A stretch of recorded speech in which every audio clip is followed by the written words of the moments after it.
Salut! Je tiens déjà à m'excuser, je suis en train de faire poser un masque, donc désolée pour cette coupe désastreuse. Bon, c'est parti, je vais vous expliquer 10 choses que vous savez pas sur votre peau. La première chose que vous devez savoir, c'est qu'un gommage, c'est la partie la plus importante de votre skincare routine. Parce qu'en gros, votre peau, c'est des cellules comme ça, elles se produisent par le bas. Plus elles sont en bas, plus elles sont jeunes. Plus elles sont en haut, plus elles sont vieilles. Celles qui sont toutes en haut, elles sont mortes. En gros, c'est vos peaux mortes. Et ces peaux-là, clairement, on n'en veut pas. Donc votre gommage, il va permettre de les éliminer. Si vous les éliminez pas, en mettant votre crème, en mettant votre masque, votre sérum, patati patata, vous nourrissez les peaux mortes. Qui veut nourrir ses peaux mortes? Personne. Donc surtout si vous faites un masque ou patati patata, surtout faites un gommage avant parce que sinon vous allez nourrir principalement vos peaux mortes. Deuxième chose à savoir, laver son visage pendant 5 secondes, c'est pas suffisant. J'avais vu une vidéo YouTube sur la chaîne de The Golden RX et en gros elle présentait le 60 Second Rule. 60 Second Rules. Et en gros ça consistait tout simplement à nettoyer son visage pendant 1 minute. Et en faisant ça je me suis rendu compte que je lavais grave pas bien mon visage. Genre je faisais ça. Attendez. Je vous ramène un nettoyant. Donc je suis de retour avec mon Aloe Wash de chez Hello Body qui est tout sale parce que je l'utilise aussi pour me démaquiller en temps de flemme. J'humidifie ma peau parce que je suis pas dans la salle de bain. Donc là je vais vous montrer comment je nettoyais mon visage avant.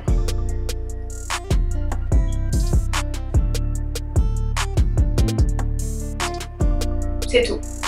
Et en fait en faisant 1 minute, au bout d'un moment on commence à en avoir marre de le faire ici, donc on commence à le faire sous le menton, à des endroits que justement on oublie, plus près des oreilles, plus près de la racine des cheveux. On commence à faire des endroits qu'on oubliait totalement, dans les ailes du nez, etc. Et au final, c'est là qu'on nettoie bien sa peau. Attendez, je vais me nettoyer. Permettez-moi de mettre de la crème. Je disais qu'en plus de ça, en nettoyant votre visage en 10 à 15 secondes, vous laissez même pas le temps à votre nettoyant de faire quoi que ce soit. En fait, il y a des actifs dedans qui servent à quelque chose et il faut leur laisser au moins le temps d'agir. Maintenant, le troisième truc qu'il faut savoir, c'est que tous les produits ne vont pas ensemble. Vous pouvez pas utiliser tel produit avec tel produit et tel produit avec tel produit. Je vous donne un exemple. Vous voulez vous poser des patchs pour les yeux ou des patchs pour les lèvres, peu importe, et vous faites à côté un masque à l'argile. Vous laissez poser votre masque 10-15 minutes, tout va bien et tout. Et ensuite, vous allez le rincer. Et c'est là que le problème est un problème. En rinçant votre masque à l'argile, qu'est-ce qui se passe? C'est que vous rincez aussi votre patch. Et votre patch n'aura servi à rien du tout. Un produit, il prend environ 30 minutes à se faire absorber par la peau. Ok, le masque à l'argile, il a au moins asséché vos imperfections, donc si vous êtes pressé, vous n'avez pas besoin de le faire les poser 30 minutes, ok, exception. Le problème, c'est que vous avez fait des patchs, et vos patchs, ils vous ont servi à rien du tout, parce qu'il n'y a rien du tout qui a pénétré dans votre peau. Vous avez rincé, vous avez perdu votre argent. 4. Peau sèche et peau déshydratée, c'est deux choses totalement différentes. Et la plupart des gens se trompent, pensent qu'ils ont la peau sèche alors qu'ils ont la peau déshydratée. Inversement. Peau sèche, ça veut dire manque de gras. Peau déshydratée, ça veut dire manque d'eau. Et ce qui est encore plus compliqué, c'est que la peau déshydratée, c'est pas un type de peau. C'est une caractéristique, on va dire, de la peau. Vous pouvez avoir la peau la plus grasse du monde et avoir la peau déshydratée. C'est un peu comme la peau sensible. Tu peux avoir la peau sèche et sensible, la peau mixte et sensible, la peau grasse et sensible. C'est vraiment une caractéristique. Donc la peau déshydratée, ça va être des tiraillements, ça va être la peau moins souple. En fait, c'est vraiment l'inconfort. Alors que la peau sèche, ça va être la peau qui pèle, la peau de croco, tout ça. La peau déshydratée, qu'est-ce qui va lui aller? Ça va être plus les crèmes à base d'eau, d'agents dérivés d'eau, enfin les crèmes hydratantes. La peau sèche, ça va être les crèmes nourrissantes, donc plus grasses. Parce que le problème de la peau sèche, c'est que la peau a du mal à produire du sébum, donc il faut quelque chose de gras. Oh mon dieu. 5. Contrairement à ce qu'on peut croire, les pores ça s'ouvre et ça se ferme pas avec la chaleur, etc. Parce qu'en fait, tout simplement, les pores ça n'a pas de muscles. Dans les pores, vous avez du sébum et ce sébum là, je peux un peu le comparer à de l'huile de coco. L'huile de coco, je sais pas si vous voyez, mais quand c'est l'hiver et qu'il fait froid, c'est dur et quand c'est l'été, c'est tout liquide. Et bah c'est exactement pareil. Quand vous allez mettre vos produits après par-dessus, ça va pénétrer plus facilement que dans quelque chose de dur. C'est pour ça que quand vous allez faire vos soins, après avoir nettoyé votre peau à l'eau chaude, ça va pénétrer plus facilement. 6.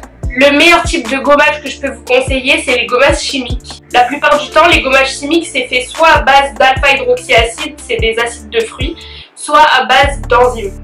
Un gommage chimique, c'est quoi? C'est un gommage qui n'a pas de grain à l'intérieur.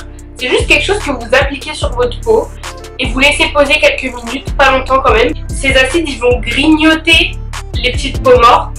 Et ensuite, vous avez qu'à le rincer et vous avez éliminé vos peaux mortes. Je vous montre ce que j'utilise. J'utilise ici, par exemple, le Revolution London. Là, vous voyez, il y a écrit AHA, alpha-hydroxyacide. Et pareil aussi, parfois, le Hello Body, Aloe Tonic. Et comme vous le voyez, AHA aussi. Et le problème, c'est que les gommages que vous utilisez généralement avec des grains, les grains, quand ils frottent votre peau, ça l'irrite, soit sur le long terme, soit si vous avez une peau sensible, immédiatement vous pouvez avoir la peau rouge, etc. Et du coup, ça c'est une alternative beaucoup plus douce et qui enlève tout aussi bien les peaux mortes. Septième chose que vous devez savoir, c'est que quand vous faites une routine, le moins vous rincez votre peau, le mieux elle se portera. Parce que bon, on est bien d'accord que quand on se rince la peau, on se la rince à l'eau du robinet. Et l'eau du robinet, elle contient du calcaire en fait. Le calcaire, ça va assécher la peau. Vous voyez ce que ça fait dans vos canalisations là? Voilà. Non, j'abuse. Le calcaire, ça assèche la peau. Et même si vous avez la peau grasse, c'est pas quelque chose de bien.